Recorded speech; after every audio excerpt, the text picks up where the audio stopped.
All right, let's start up here with the special right triangles. So first, the right angle always points at the hypotenuse. When you know the short leg, you double it to get the hypotenuse, and you multiply the short leg times √3 to get the long leg. However, when you start with the hypotenuse, you take half of it to get the short leg, and again, like before, short leg times √3 gives you the long leg. Then, when you're given the long leg, then your first move is to find the short leg. Recall it's always short leg times √3 to the long leg. Short leg times √3 to the long leg. So going backwards, you would divide by √3. Long leg divided by √3 equals the short leg. So the long leg divided by √3.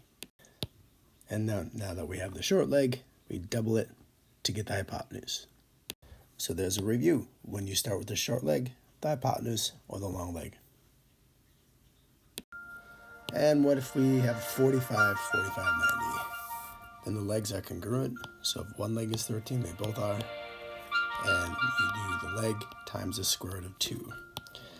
And if you start with hypotenuse, then instead of multiplying by √2, you divide by √2.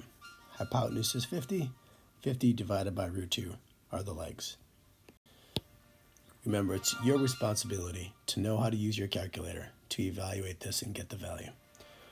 So that brings us to the first couple problems on the worksheet.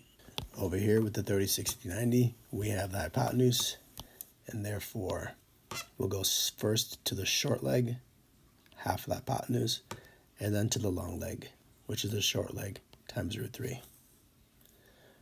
Over here with the 45, 45, 90, it was the short leg times √2, which gives you hypotenuse. So the hypotenuse, m, divided by √2, gives you the legs.